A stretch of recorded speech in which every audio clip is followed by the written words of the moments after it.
everyone. How you doing? How you doing this morning? Let's get started. The title of this one is Conscious Community Truckers, Digital Pit Boss, Blood. I won't throw up bloods and none of that. I'm not a blood, so I'm not going to disrespect their gang signs and nothing. But hey, we talking about Pyru this morning, the Bloods and Digital Pit Boss, my history with them, my current history with them, and all of that stuff. If you want it, listen. If you don't want it, don't listen. And I'm going to follow the old school rules. If you ain't got nothing good to say, don't say nothing at all. But I can't hold what it is that I have to say. I'm going to say what I have to say. Love it or hate it. For us, Digital Pit Boss. Because like everyone else, he chose to come over to this platform and be a part of my history. He chose that.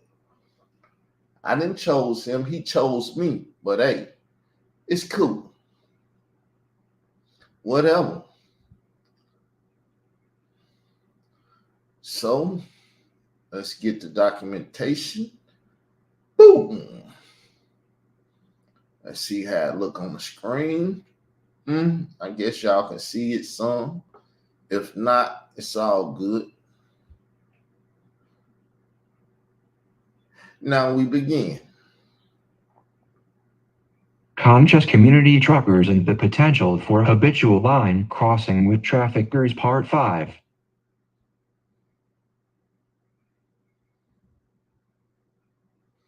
Welcome to the final episode of the 5-part series titled The Conscious Community Truckers Online with the subtitle Behind the Wheel, The Potential for Habitual Line Crossing with Illegal Traffickers.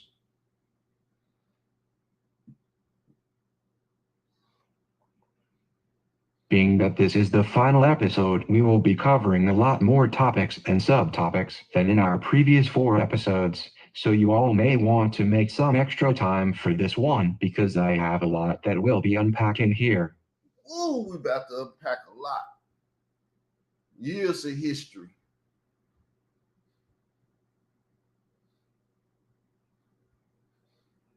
This episode will be more in-depth in this grand finale than I was in the previous 4 episodes. So everybody buckle up your seat as I drive this digital tractor trailer home in these YouTube streets. Oh, the digital tractor trailer.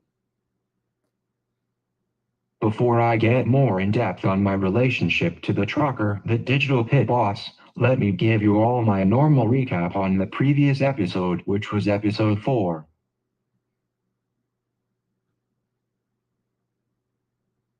In episode 4 we discussed some of my personal dealings with the conscious community trucker Laranji consciousness.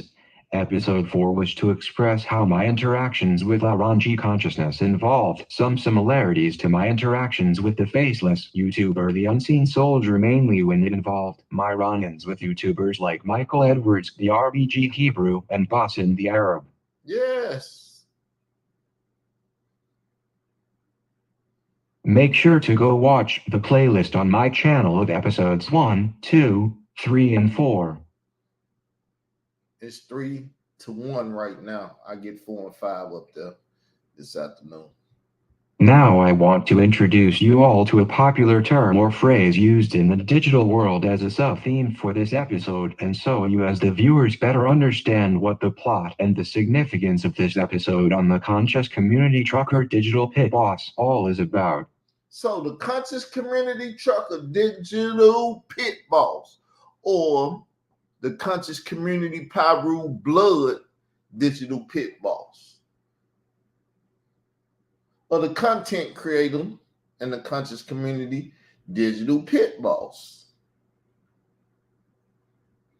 He, like the king, always wanted to be the king and run the conscious community, and he's been doing it behind the scenes. But hey, listen.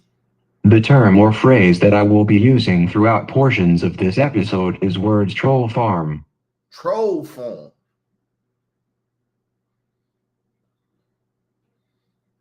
I am using troll farm in this episode as a term and sub-theme for the viewing audience to become aware of all of digital mishaps that go on in these YouTube streets with trolling and channels that are used for trolling. All digital mishaps, but we got the digital pit balls, right? It's all digital, people. Bobby digital. I want you all to learn how certain trolls in the cyber world and associated with a troll farm may be being used by certain individuals in the conscious community to run interference for YouTubers like Hassan Campbell, Khalil Amani, Troy Star Torrain, Layla Wills and others affiliated with the Universal Zulu Nation. Troll farm is defined as follows. A troll farm or troll factory is an institutionalized group of internet trolls that seeks to interfere in political opinions and decision-making. To give you all a further breakdown of the economic gains that exist for those who want to work online as a troll, ZipRecruiter is seeing hourly wages as high as $22.84 and as low as $18.75. The majority of professional troll wages currently range between $20.19, 25th percentile, to $22.12, 75th percentile across the United States. Troll farm. Y'all wouldn't think they out here. Y'all wouldn't think they on the internet. Y'all don't think they do. But I've been calling them cops for years. Bill Clinton brought them to us. How long ago was Bill Clinton president? See, policies and stuff going. Where's Bill Clinton from? The natural state. Trolling can be very lucrative for certain individuals depending on what political cause or activism they decide to contract out the services for, but in the case of certain topics, things people are doing as trolls can lead to criminality and other acts that cause harm to people online. So we're going to learn something about the conscious community truckers. They got LLCs, meaning they can do more than truck. Now we all should be aware that trolls and trolling online is nothing new, but when we have channels with faceless YouTubers as expressed in my previous episodes, and those individuals trolling online and being hired as paid mercenaries to attack certain content creators and the narratives they chose to present to the viewing audience, we have to address the seriousness and the dangers associated with these people who are working as internet trolls. Working as internet trolls or cops. Now onto the star of this episode, the conscious community trucker, the fraternal order Pan-Africanist, the calculated risk taker, and the Peru Bloodset affiliate, the digital pit boss.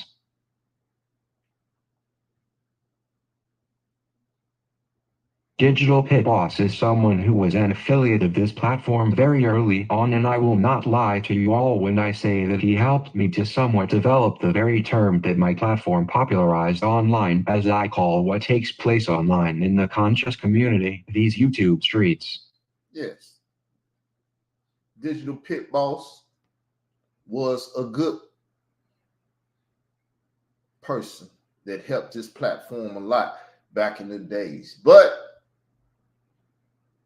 Digital Pit Boss, as I explained in episode 2, came online in these YouTube streets claiming to be the big homie of the trucker and hip-hop manager Whack 100, also of the Pacoima, California-based gang set the Peru Bloods. Like I said, I won't throw it up, but Peru. Digital Pit Boss had Whack 100 do an interview with Raw YL Exclusives, who is a mutual friend of ours in these YouTube streets. Royal Exclusive, the one to give you the term Filthy Frank and all of that, because he's been into it with Satnetta and all of that. Mutual homie of me and Digital Pit Boss. I introduced Royal to Pit Boss. At that time, I also did a recap video on Whack 100 and his sit down with Raw YL, which was done on this channel. So I promoted that everything. I did a video, Whack 100, Digital Pit Boss, and B-Dot. Y'all know who B Dot is, right? Y'all don't hear his name that much in the community no more, do you?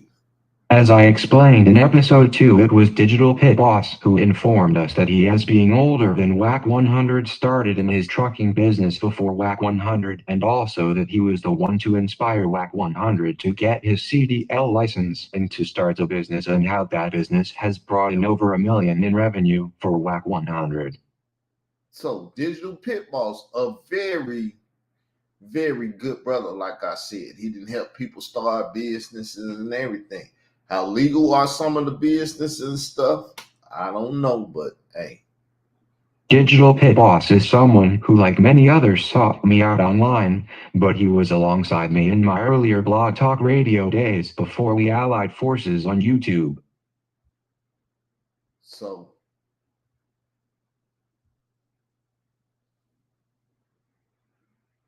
right after my blog talk days, I would have to say, I'm gonna have to fix that. He came over to my channel. It was based off of blog talk though, because we met on Debate Talk for You with William Bell. With his fraternal order of Pan-Africanism for the liberation of the so-called blacks in America, and his discussions on STEM research from people like Booker T. Washington and Harold Cruz alongside my Israel Doctrine LLC, we were no doubt a force to be reckoned with online. The force to be reckoned with. He liked Booker T. I like Booker T. He had another brother, forget his name. We used to be online on the telephone debating and stuff about these things. The questions we will be asking in this episode about Digital Pit Boss includes: is Digital Pit Boss compromised by the Greek frats under the guise of fraternal Pan-Africanism? Are ties to the Bloods causing alliances to be formed with known sex traffickers, the likes of Hassan Campbell? Yes, we got to ask these questions, people. These are the thoughts that be running through my mind. Digital Pit Boss the trucker was also tied to doing community work with the now deceased former head of the new Black Panther Party, Hassan Manzinga. I seen Ezekiel, who I talked to about this matter. Which reminds me that before his passing I did speak to Hassan Manzinga on Facebook about Afrika Bambaataa and Hassan Campbell, and all I will tell you all is that Hassan was honest when he told me that Afrika Bambaataa and Universal Zulu Nation is a powerful organization, and ultimately, he declined to get involved with what I believe is a child trafficking or racketeering corrupt organization. See, y'all think I'm nobody that knew nobody, but I've been introduced to Hassan Manzinga by Digital Pit Boss, and we spoke on things. When I formed the alliance with Digital Pit Boss on YouTube, I would call him one of the first individual in the conscious community who brought gangbanging to these YouTube streets, as I explained that he claimed to be an affiliate of the Piru Bloods of Pacoima, California. So how can I not be YouTube king when my platform is the first one to start banging on all you hoes? Get a little explicit in my conversation. Digital Pit Boss was the first to threaten to get people touched offline on Piru Blood, like Khalil Amani threatened Kevin Gills, as I explained in episodes 1 and 2. As I explained. Go back and watch the other episodes. I myself, being born in Chicago gangland, was always a neutral growing up and never claiming or joining any actual set. I was not against Digital Pit Boss, as he affiliated with the gang formed in his home state. Never against them. Shit. Who my favorite rapper? What did he claim? The hardest Piru blood from the West Coast, Tupac Shakur.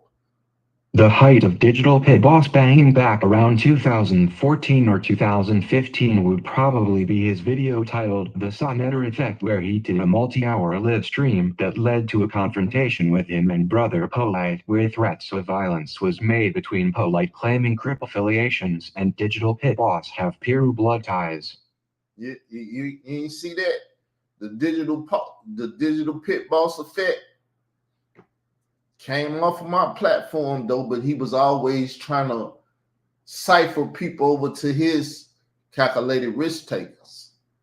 I myself was probably the first individual on YouTube to go live for long periods, sometimes for 8 hours straight, and amongst many other YouTubers that go live now. Back in those days around 2015, they would only pre-record and upload content, but never do live streams. Never do live streams. Y'all give a lot of stuff to Sonnetter. I give a lot of stuff to Sonnetter, but Sonnetter never did what Israel Doctrine did until Israel Doctrine done it. Digital Pit Boss, as we collaborated, was forming a group of online participants he called the Calculated Risk Takers, or the CRT, as I was creating my user base of participants under the Israel Doctrine Veterans, or the IDV. IDV, y'all see that on my channel and stuff now, right? I changed MVP to IDV because it's about being Israel Doctrine veterans. It's only a couple of us out here in this world. Digital Pit Boss and I also created terms like Hit the Link, where we would challenge people who had opposing viewpoints to pull up to our channels and hit the link and say to us directly how they feel without the side chat posting. Yeah. Men say what they gotta say. Bitches keep their mouth shut and stand behind a screen and just write on their walls. Digital Pit Boss, who moved to Atlanta, Georgia from California, was also claiming ties to hip-hop groups like the Dungeon Family, and also that he was into graphic designing and other technology-based skill sets like editing and other digital media. Digital.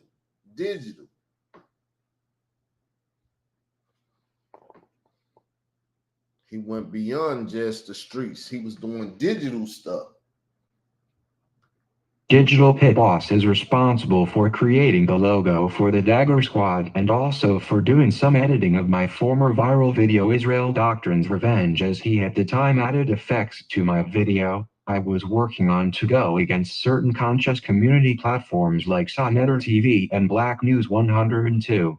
Now that's the proper narrative of the thing. I sent him footage.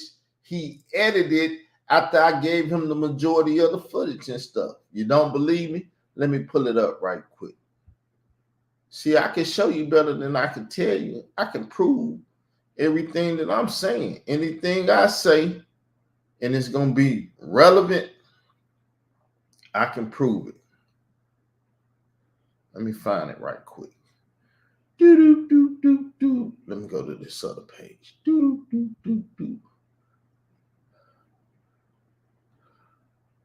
Go to folders. 1 second, people.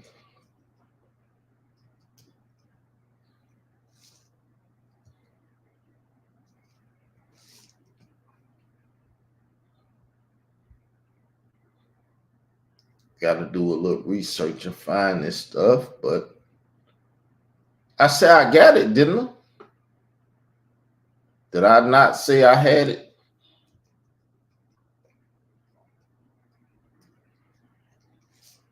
So it's going to take some stuff getting it up and everything.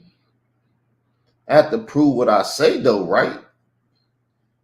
I have to prove that I'm the man, and whatever I say, I say. You see that? Pit Boss Israel Doctrine. Pull the video up. I don't even require you to know. Because I sent the video to Pit Boss. He did special graphics and stuff because he's a digital content editor. One thing, and that is who the devil is. Yes, that's just to prove that I sent it to Pit Boss. He claims that he did the whole thing. because everybody want to claim my stuff, because my stuff is mine. It's not anyone else's, but people would like to claim it. Can't claim with mine though, because if it started with me, I still have a remnant of what you got. The original alliance I formed with Digital Pit Boss came to an end around 2017 or so over a dispute involving Kevin Gills, who I spoke on Kevin's role with the trucker King Kush and how King Kush informed Hassan, who called the Federal Bureau of Investigation on Hassan Campbell back in 2018 for threats Hassan made to sexually assault the children of Kevin Gills during a live stream. So I'm just showing y'all the degrees of separation between me and every online personality that's out here hating on me and doing everything else. It's small degrees of separation. For a little more background on what first put me at odds with Digital Pit Boss, it involved him telling me about Kevin Gills, who was a new California-based YouTuber back around 2016, who Digital Pit Boss was helping cultivate his new platform on YouTube, and they had a falling out that he felt I should not have gone on Kevin's platform following their fallout. Yeah, he felt that way. He felt he could tell me what to do and who to. Nah, no one tells Israel doctrine what to do. You can ask me. Don't mean I do it. Though we had an alliance at that time, we never agreed to bang on every enemy each other had online, and we in fact had an agreement that in the event we ever had a falling out, we would not go make videos on one another, but instead we would just go our separate ways. So that's how men do it. And I thought he was a man, and obviously I'm a man. So you don't bang on me, I don't bang on you. We just separate. It was in our initial fallout over Kevin Gills back in late 2016 or early 2017 where I believe that Digital Pit Boss decided that he'd break our agreement when he began to make videos against me for my interaction with Kevin Gills. Yeah, he started smoking the Kev Gill crack pipe and all that. I'd have been everything on internet, y'all. In similar fashion, like I explained in episode 4 involving fallouts I had with Laranji Consciousness, the trucker, I treated Digital Pit Boss no different, and we have spoken numerous times since 2017 and even sat down recently on this channel with the YouTube Street Queen. Yeah, we sat down with the queen and everything. He told this story. I never argued with him. That's his story. I got my own story, and I'm telling it a little bit in this. I remembered in my early fallouts with Hassan Campbell over the Afrika Bambaataa molestation allegations, I spoke to Digital Pit Boss, and he was claiming that he is not going to speak in the public on what he called a gay love affair, and how my speaking on it made me look like I was pro-LGBTQIA+. My homeboy, Pyru Blood, Digital Pit Boss, oh nigga, you look like you LGBT and shit, and was trying to clown on me, put my address out there, all that stuff. He was one of the first to talk about Park in Arkansas.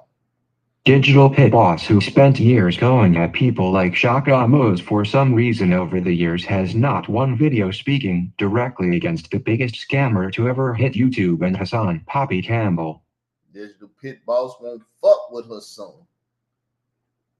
for some odd reason. Digital Pit Boss has yet to speak on Khalil Amani, claiming that he can have WAC 100 go check people on Piru Blood, and knowing that Khalil Amani is a nationally known federal witness and who worked for his little homie WAC 100 and his partner DJ K-Slay as a writer for Straight Stuntin magazine. He won't speak on Khalil Amani. He won't speak on the fact that Khalil Amani worked with WAC 100. He won't speak on none of that shit. It's like a disease to him. He run away from it. Like I was running away from that gang banging shit that he was doing early. Man, I want to be a part of that shit. I don't want to be a part of that West Coast politics. I don't want to be a part of the New York. I don't want to be a part of no politics. These motherfuckers politicking in Park, and I say I don't get involved because niggas from out of town might come to Park, and I got a reason to blow their head off. But I'm in town and y'all start some shit with me, I have to kill one of you niggas. But I stay in my house and I politic on the internet and put my life in other people's hands. I'm not fucking with y'all because I don't play this shit that y'all play.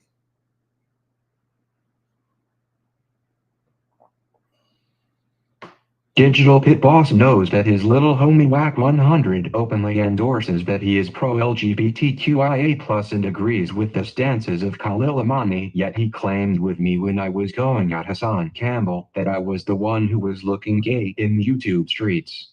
But he won't speak on his little homie Whack 100 sitting up in the bed with his ass out. Cause Tupac fucked the shit out of his wife. Digital Pit Boss pretends to be oblivious to Whack 100 and his interactions online, including alleged photos leaked with him in a highly questionable, and I guess because Whack 100 is a so-called millionaire, he sees no problem with him and Hassan Campbell interfering with my movement and acting like I need to go make fishing videos while people steal all my content and make millions like I am some kind of bitch that does not see what they are doing in my YouTube streets. See? Everybody want to play me for a bitch. Even a nigga that knew I wasn't no bitch and just didn't want to be a part of that gang banging shit. Because unless I can be the chief, fuck that shit. I'm chief of the neutrons. But he want to suggest to me go make fishing videos and do this other shit and find something else to do instead of dealing with these YouTube streets and the politics. No, nigga. I'm the king of this shit. I run this shit.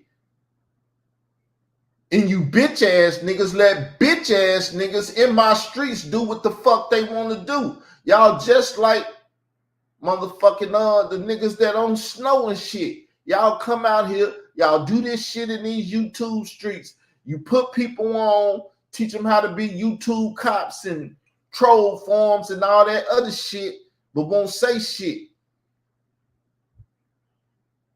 I'm the real Huey P. Newtons and Black Panthers and shit. And not that shit that runs with the LGBTQIA+ fucking community.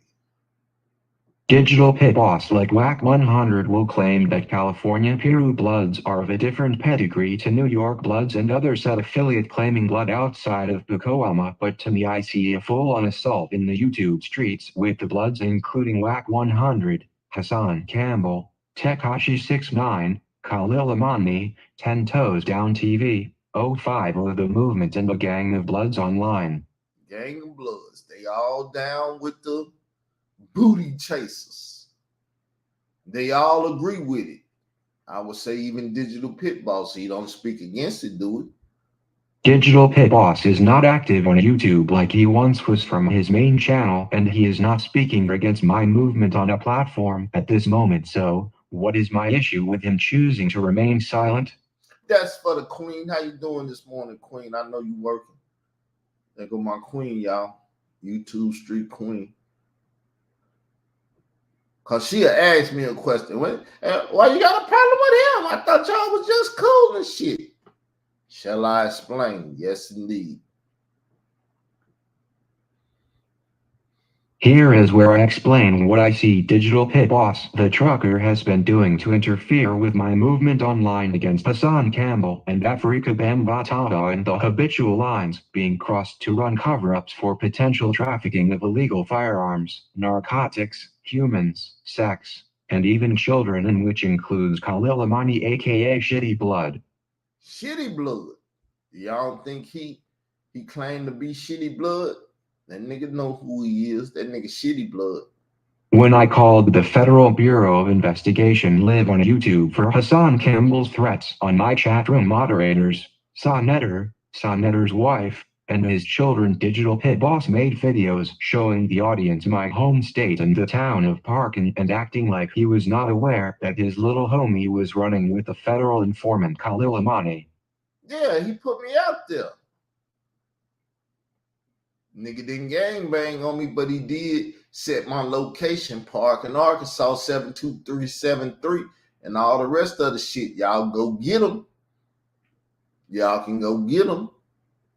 Digital Pit Boss cannot act like now he does not see WAC 100 working in lockstep with federal informants and working to interfere with my movements online. Yes. My movement's still alive. Digital Pit Boss also knows that DJ K-Slay was one of the individuals who was sent by Khalil Amani to false flag my Israel Doctrine Reloaded YouTube channel, and that WAC 100 is trapped in the Hollywood cult and running with known informants and confidential human sources. Yes. Charleston White took that position and started running with it and stuff. My position from day one. Now I want to make a quick segue and speak briefly on an incident that occurred during the live stream of episode 4 of this series that ties directly to this episode, where I had to verbally address a chat room participant who goes by the username The Messenger Jafar Blackman 5486. Yes.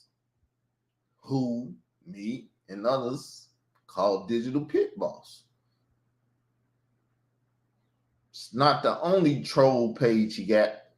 The Messenger Jafar Blackman 5486 is another faceless YouTuber who has participated in my chat rooms for some years now and even leaves comments under many of my videos, and has been seen in other chat rooms and comments in these YouTube streets. Very suspicious fella. But I think I know why he's so suspicious. On many occasions I have informed the Messenger Jafar Blackman that if he would like to communicate with me, that he can easily send me an email to my Israel Doctrine Reloaded at Gmail, and also on occasion I have asked him to hit shared links if he would like to join in on an open panel. I can't speak. Very convenient.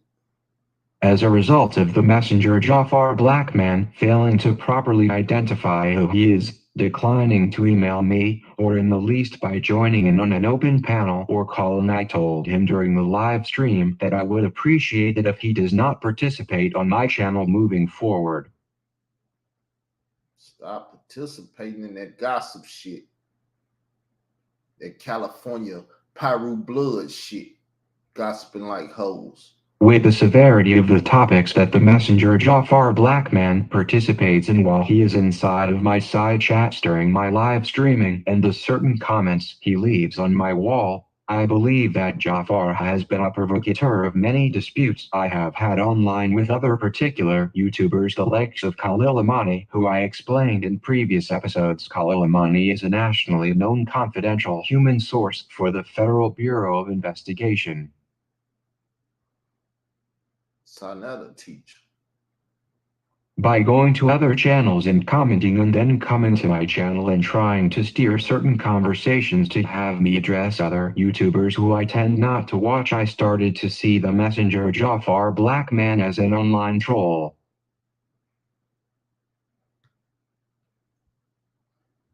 If any of you go listen to my shows where I do open conversations with the YouTube Streets Queen, you may hear me speak on how I believe that the Messenger Jafar Blackman is the digital pit boss using that channel as a means to troll me and my platform. That's what I turn people into, trolls. They can't deal with me head up. I also believe that two very well-known channels that used to attack Hassan Campbell were created by Digital Pit Boss, and those channels are Homie That Shot Ricky and T-Bones from Colors.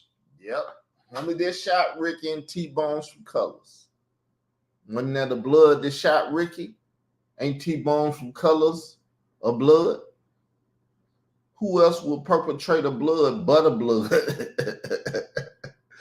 Those who may not know the particulars of the past in these YouTube streets when it comes to Hassan Campbell, I will speak of the first individual who called a full scam alert on Hassan in the YouTube streets was a faceless YouTuber under the username Conscious Speculation. The user Conscious Speculation thought to be an individual trolling online as a faceless YouTuber was also alleged at one point to actually be the now deceased Florida state-based rap artist XXX10 XXXTentacion. See, it's a lot of shit that went on, people. I have had a stroke. I have to remember these things. So thank y'all for bringing me back to remember and speak on these things, because it's in the paperwork, but I ain't dealt with the paperwork in a minute. Conscious speculation was said to be the deceased rapper as a result of the user having the cartoon image of the rapper, but was also entertained by Michael Edwards' RBG Hebrew and saw Netter TV as being the actual Real the 30th 10 to Sin. XX Tentacion. People who watch this platform frequently may have heard me say lately that I believe the messenger Jafar Blackman 5486 may very well be the star of this episode, none other than the digital pit boss. Niggas think I'm blind and can't see. Nah, I know my enemies. I believe Digital Pit Boss potentially has used many other troll pages or troll channels over the years to interfere inside of my movement to find the whereabouts of a young Hispanic or Latino boy alleged to have been statutorily sexually assaulted by Afrika Bambaataa in a New York City apartment back in 2013. That's New Rochelle. I don't know how New York City made up, but New Rochelle.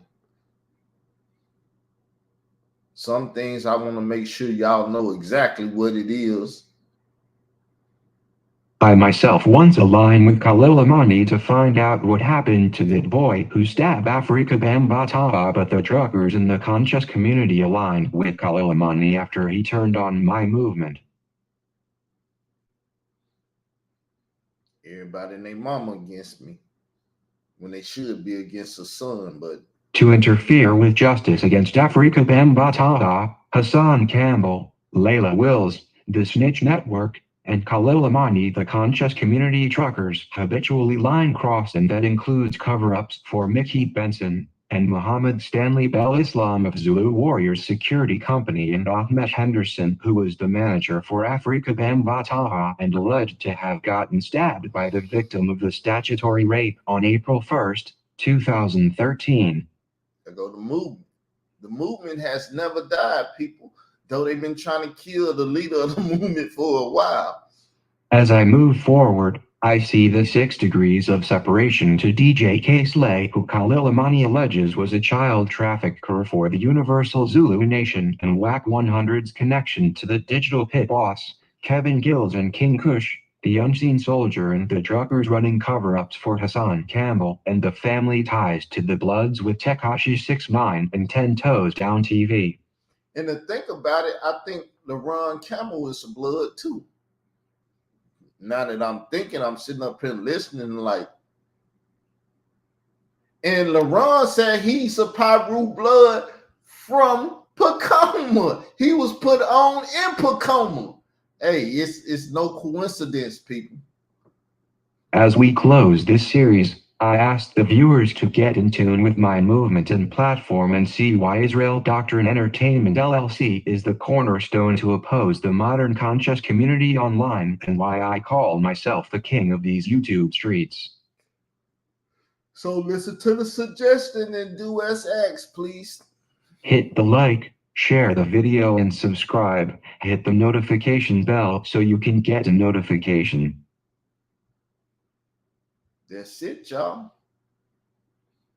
How do y'all like it? Queen, you still around?